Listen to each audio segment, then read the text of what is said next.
What's up, you guys? Happy Monday. It is Monday, Movement Monday. We just got poured on over here in Florida.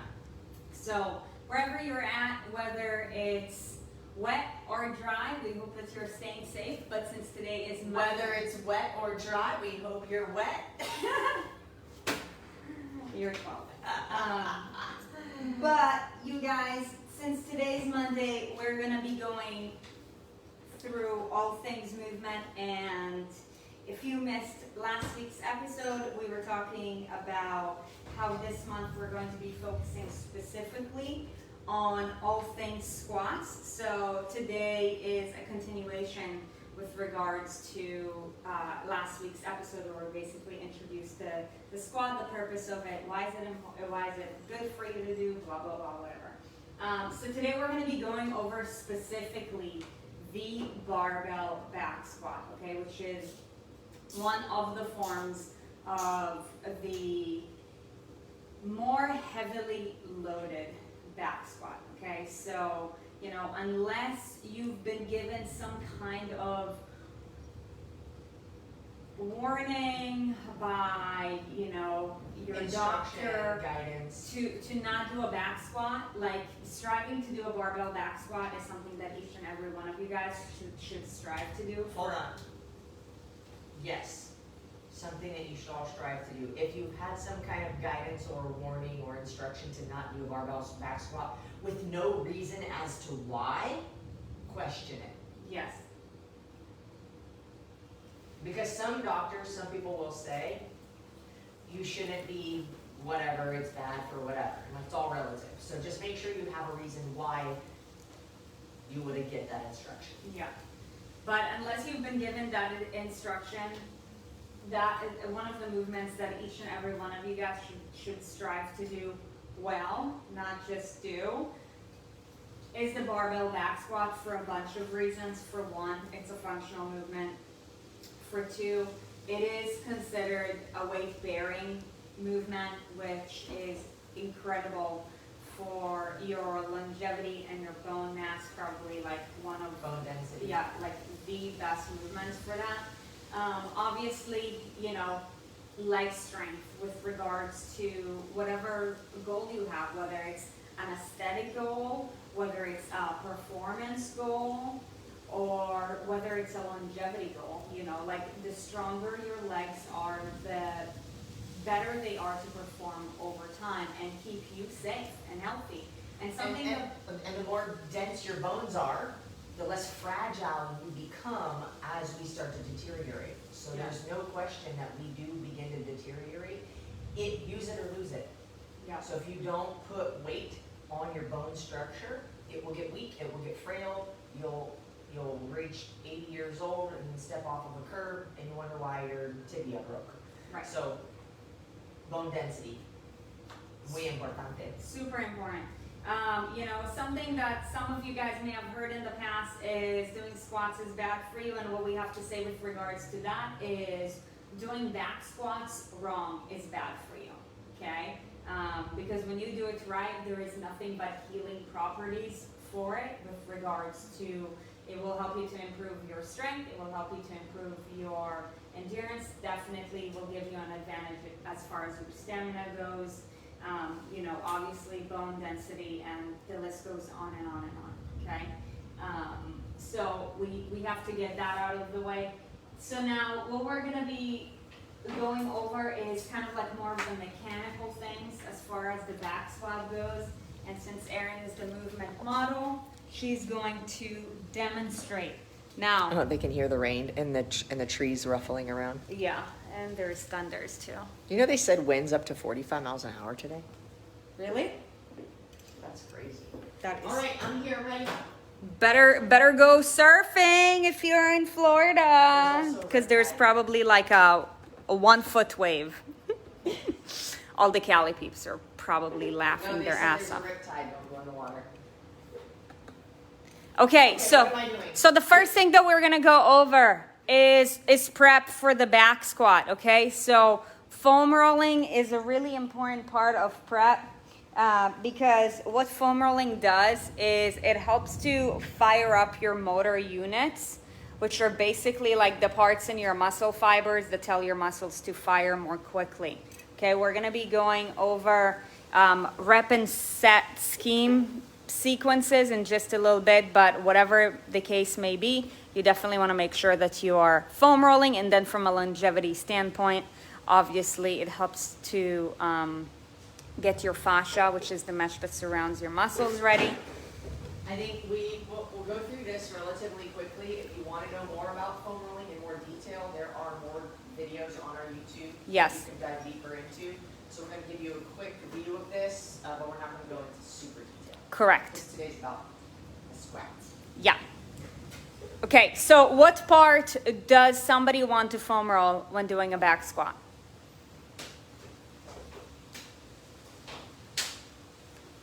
Great. So you guys got it. You can either slap your glutes, your hamstrings, and your quads, or, you know, basically we just said what those body parts are. Okay, so something that's important when it comes to foam rolling, you want to foam roll on what we call cross section. So if the muscle runs up and down, you want to make sure that you are also moving your foot from one side to the next in order to really dig in. One thing with this though, if you're doing this before squatting, do not take it to a pain tolerance of like 9. You want to stay like below probably a 6, because if you put your muscle in a pain, there's going to be a different response and it's actually not going to work as well. So just when you're doing this after you work out, go as hardcore as you want, but before a workout, don't make it go past like a 5 or a 6 on the pain scale. Yeah. All right. So quad, hamstring, glutes. All right. If you need more info on that, just go to one of our particular YouTube videos with regards to that. So How's my then hair?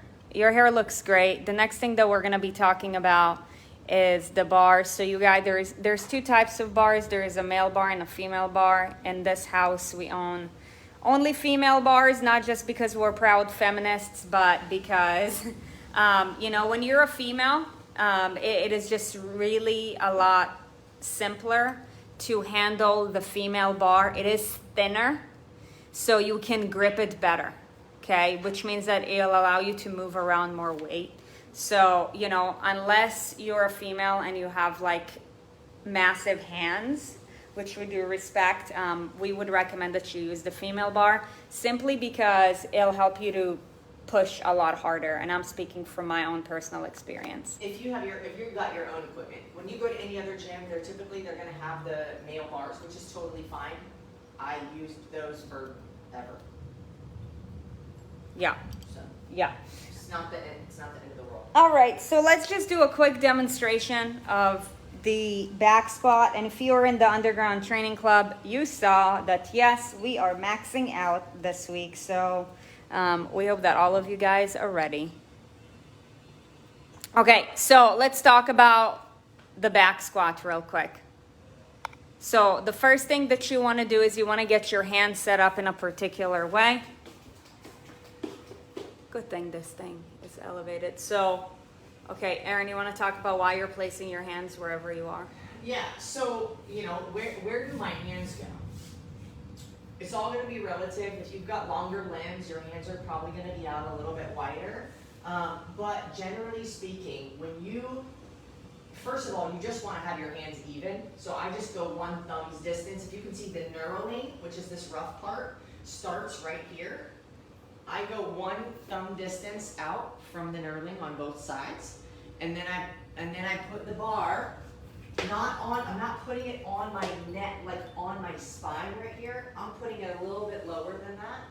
So we're going here. And then basically what you want, you can adjust your hands from here if you want, but basically you want your wrists to be right underneath your elbows. So if you've got longer limbs, your hands might be a little wider or narrower, just depends. So for me, it is about a thumb's distance. For anybody like between 5'3" or 4" and 5'7", it's probably gonna be about the same. Yeah. So then from here, I'm already loaded up underneath the bar. I'm not starting like this. I'm already here like I'm squatting, and I'm simply gonna stand, and I'm gonna take 2 to 3 steps back. So last week we talked about squat depth, and if you need more information with regards to that, with regards to how do you test it, how do you know, just go to last week's video. However, the next thing that Erin's gonna do is she's gonna squat all the way, full depth, full range of motion, and back up. Good.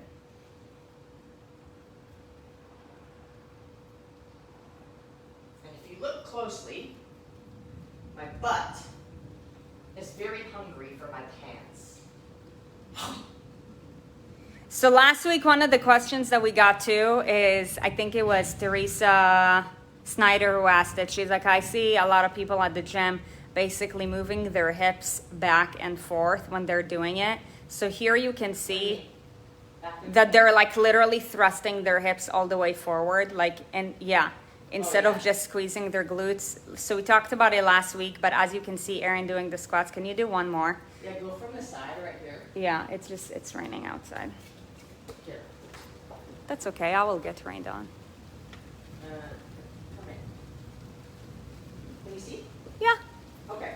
So from the side, there's a difference between I'm squeezing my glutes and I'm pushing my hips forward.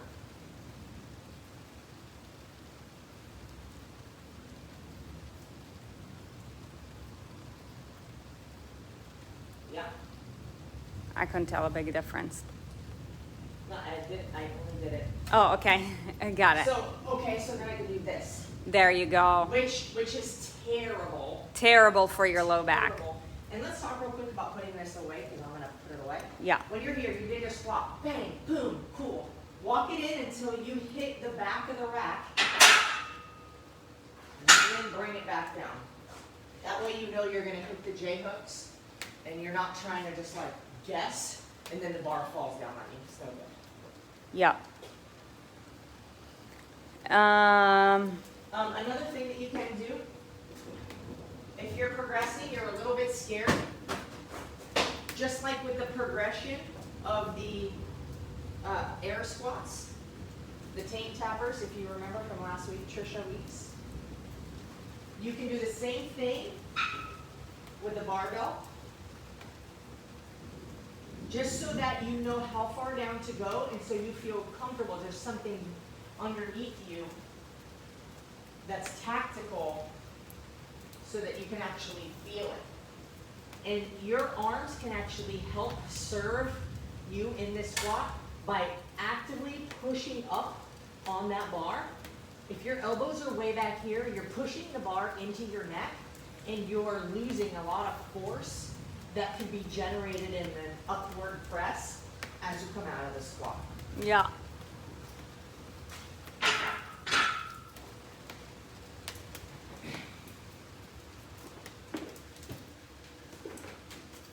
All right. The next thing I want to talk about is doing back squats on the Smith machine. Ooh. So something that you hear, and if you're like, what is a Smith machine? That is the machine where the barbell is attached to some kind of what looks like if there was a jail cell at a gym, the Smith machine would look like it. So basically it's like you're not in full control of the movement. You're only in control of the movement to the degree of whatever the Smith machine allows you to move. And you know, we see a lot of people who have physique goals and that sort of thing, like relying heavily on the Smith machine. As you guys can see, we obviously don't have the Smith machine here, though there is a time and place for the Smith machine. We are not big fans of using the Smith machines for back squats, simply because your body was designed in a specific way to move, and the Smith machine does not. It dictates the path of the bar. The Smith machine dictates the path of the bar instead of your body dictating the path of the bar. So what happens with the Smith machine is that it obviously leads to compensations, which, you know, obviously if you have longevity goals, compensation would lead to injury over time. And then from a performance standpoint, obviously if you're developing compensation, you get injured. Also, your body is not moving the way that it can. You're not going to exert it as far as you actually could. So, Daisy brought up a really good point too about shoes. oh yeah, Like soft, squishy soled shoes, like running shoes, are not the best. Because what happens is when you have weight on the bar, as soon as you get to the bottom of your squat, when you go to press out, your feet are pressing down into the floor. And if you've got a squishy, it's like if you're trying to hit a baseball with a flimsy rubber bat. Like there's a delay with the contact, so it actually makes it a lot more difficult for you. I actually, this morning, I squatted barefoot because it helps me, like we were talking about last week, grip the floor with my big toe, the ball of my foot, my heel, and the ball of my pinky toe. So shoes do matter. These are like, some of you guys have Metcons or know what they are. They're extremely flat, terrible to run in, but like long distances, but great for lifting, like squats and things like that. yeah. So any flat shoe would be great for that. The Metcons, the Reebok Nanos, the Nobles, Converses, obviously any Olympic lifting shoe, that's a very flat surface with a heel, so it gives you an even like bigger advantage. Those would be great. Running shoes, triathlon shoes, biking shoes, like if those are your only shoes and you're like, I'm not willing to invest in Especially a the shoe ones yet. that go on the Peloton bike, don't squat Oh in my those. gosh. Yeah, that would be dangerous. If you're not willing to invest in a shoe yet, then you might as well do your back squats barefoot. However, we would encourage you to invest in flat shoe. Okay, you can have a soft foot. Yeah, I did a soft foot. soft foot. I did a soft foot. So the next thing we're gonna talk about is rep and set speed sequence, and this matters based on, you know, whichever particular goals you have. And we're gonna tie it into a little bit of the, you know, why the programming of, you know, our different programs looks different and the purpose and the intention of that. So I would love to hear from you guys. If you could drop in the comments and tell us like what workout program are you currently following? And based off of that, you'll be able to see, okay, like what is the goal from this, okay? So anything that's on the higher rep is considered to be hypertrophy type of exercise. So Higher rep? What's higher rep? higher rep would be anything over 8 or 10. So if we're talking about like, 8, 10, 12, 15, 20, 30, that's hypertrophy. Hypertrophy in simple terms means building muscle, okay? There's like a 1 to 5. And then there's a 1 to 3, 3 to 5, yeah. 1 to 3. 3 to 5. 3 to like 6. Yeah. 6 to like 12. And then a 12 Plus. plus, yeah. So, you know, This is anything over 12, which is like what the burn zone does, right? If you're in any of the burn zones, be it 1, 2, 3, or 4, we are working on hypertrophy, okay? Which, if there was like a pyramid for your strength, hypertrophy will be very much at the bottom, okay? Because, you know, your muscle tissue has to expand before your muscles fire up in a different way, right? When it comes to creating neuromuscular changes, that takes more time and more effort, and therefore you want to create a foundation. So the foundation for all things strength is what's called hypertrophy, and that's why for any of you guys who are like, well, I want to look more toned, I wanna get stronger, that's why we have you start with the burn zone, because that is step one with regards for that, all things hypertrophy. Go ahead. Can I go, so this is hypertrophy, Sarit's saying this big word, hypertrophy, it means muscle growth. Hypertrophy, okay, that's abbreviated, great. So, if you wanna get good at a movement, you need to do a lot of reps of it, which means the weight's gonna be light. The further up this scale you go, the more weight there typically is. So when you're down here, the weight, there's usually more I weight. wonder if they can hear us, because the rain is so loud. Can you guys hear us? Just type yes or no.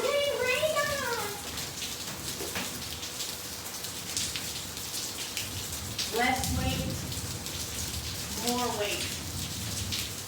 And the importance of knowing this is that the more weight you have on you, the more risky it is if you're not experienced. So you need to start here, less weight, more reps. And 15 to 20 reps, 3 sets. And then as we work our way up here, these are all beneficial in different ways, like Sarit was talking about. If you want more muscle growth, you want to grow your muscles, you're living somewhere in the 6 to 12 rep range. The reason it's a range is because it all has to do with the amount of time that your muscles are under tension. So between the 6 to 12 rep range is when it's going to be under the amount of tension for the amount of time that's going to cause growth or hypertrophy. All right. So then the weight normally goes a little higher here because you're not doing as many reps. The reps go down again. Now we're shooting more for strength, but you should already be more experienced. And then as the weight gets if you're only lifting 1 to 3 reps, the weight should be so fucking heavy that you can barely get 1 to 3 reps. That's why it gets more dangerous. Dangerous, I say, only if you're inexperienced. So get the experience before you're going to a max strength. Okay. Yeah, that's really, really good. And, that's talking about the whys a little bit. That's why, burn zone 1 is all body weight, while 2, 3, 4 involves some weights. Because if you don't even have some kind of foundational endurance, and we take you to hypertrophy with endurance, then we are giving you guys a complete disservice. Yeah, here, I'll give you a closer. And this is also why there is a qualifier for the underground training club. Because in the underground training club, we're actually going over all energy systems. So we're pushing the limit on your max strength, on your strength. Max strength is considered power, by the way. Power, strength, hypertrophy, and endurance. And, this is from a fitness standpoint, this is why, let's say, CrossFit style training, which is what we do in the underground training club. It's like CrossFit meets bodybuilding meets functional. Right, but that's why functional training, okay, is from a fitness, complete fitness realm, will get you farther than powerlifting alone ever will, or bodybuilding alone ever will, unless you have some kind of specific goal.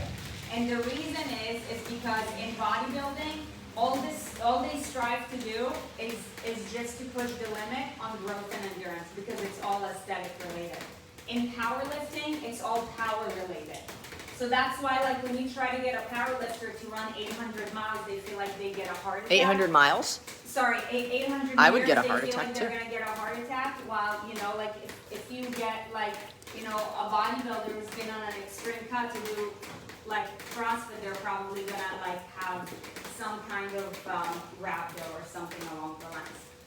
Okay, however, there's the concept of specificity. So if you have some kind of a specific goal, then all power to you. But from a fitness realm standpoint, like you want to train all energy systems because, you know, fitness is how fast can your body adapt to an external stimulus. Yeah. Okay, There's a couple of good questions in here. Let me know when you want me to ask them. Yeah. Just a second. So real quick with regards to set schemes when you're doing these reps. So normally when you're doing anything, you know, growth and endurance, we're talking about less sets that involve higher reps. Okay, with regards to strength and power, we're talking about more sets with lower reps. Okay, so that's why, like, in a lot of programs you will see like 3x10s, right? Like those are kind of like either functional bodybuilding or bodybuilding type things. With bodybuilding, it's even like 3x18. In CrossFit, you will see in the Metcon like 30 pull-ups, right? That's all, you know, pull-up endurance. And then, you know, when it comes to strength, like there's the 5x5 programs, and then like for powerlift, it's like 5 sets of one and that sort of thing. It's like, right? yeah, like 8 sets of 1. Yeah. Okay.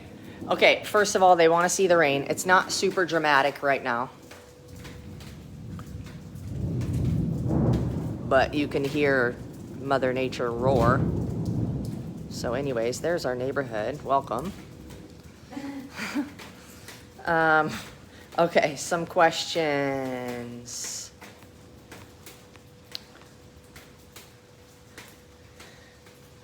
All right. Do you have to start with burn zone 1? I've been working out already, so I wasn't sure if it would be beneficial. You don't necessarily need to start, however, because the end goal is for all of you guys to get to the underground training club, which is the UTC that incorporates all energy systems.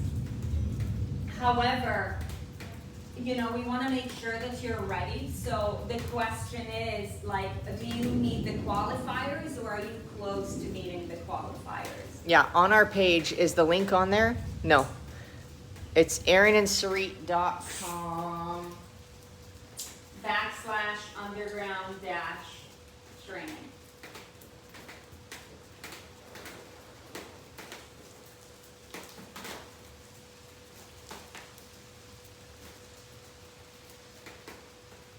I don't even know if you can see that. So you don't have to, but we want to make sure, in the case that you can't fully complete all the qualifications, like, do you even have experience with them? Because if you've never ran before, if you don't know what a double under is, you know, then you're not going to be familiar with the language. So, you know, Yep. it will be a disservice for you to start in the underground training club, and we'd recommend that you know, start in one of the burn zones.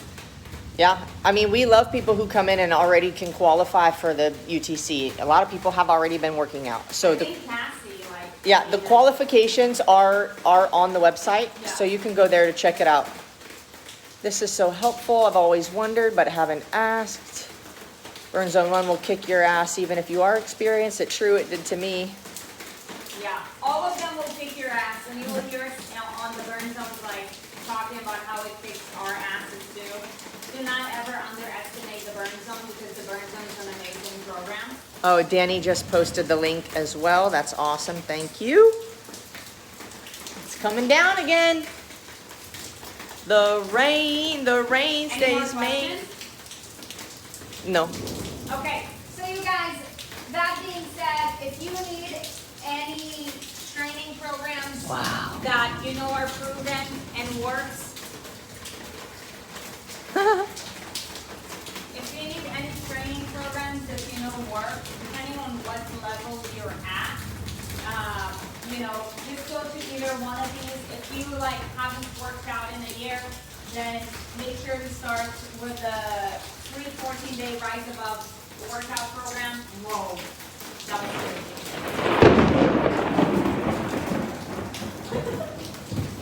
Yeah, I felt that in my soul. I know, me too. So look, if you've been sedentary for a while, we'd say like over the last couple of months, just do yourself a favor. Can you just, Stacy, can you get a screenshot of whatever my face just was? here, you There's a go, meme that can you be go made. sit here because I need to explain to them what's on the board. They're Explain like, to them. so if you haven't worked out in like a couple of months, then start with the 14-day rise above. That alone will kick your ass. It's simple but completely effective. Once you're done with the 14-day rise above, do the burn zones. There's 4 levels. Each burn Oh, wow. zone is 8 weeks long. Burn zone 1 is all body weight. Burn zone 2 is dumbbells. Burn zone 3 is jump rope and animal flow. And burn zone 4 is kettlebell. Once you're done with that, you should definitely be ready for the underground training club. However, chances are that you may be ready already. By the way, I've had a conversation. I'm gonna bring it really close to you because the rain is so loud. Yeah. By the way, I've had a couple conversations with a few of you guys who are about to finish Burn Zone 4 and still intimidated by the underground training club. You guys, the goal of fitness is not to keep you in your comfort zone. Okay? So like if you are right around finishing Burn Zone 4, just do yourself a favor and go to the underground training club. You need it. You're gonna be very happy that you joined it. It is freaking awesome. If any of you guys are wondering, that is the training that Erin and I do. Yo. It's amazing. It doesn't even do justice. Like, Yeah. it doesn't even look like it really is. Let's It's just crazy. close this for us. The Rain is racing, raining in the place. That's from my earlier. All right. Oh wow, that sounds so much better. And probably anyway too. Alright you guys, that being said, obviously it's an extremely rainy day here. Like we said at the beginning of today's episode, we hope that wherever you are, whether it's wet or dry, that you're staying safe. That being said, we hope that you have an amazing day ahead. We hope that you have a kick-ass start to your week. It is Monday. There's no excuses for not getting a workout in. There's never an excuse for not getting a workout in, especially on a Monday. You guys, tomorrow is Q&A day. We want to answer any and all of your questions. So whatever questions you got, just go ahead and drop those questions in the form.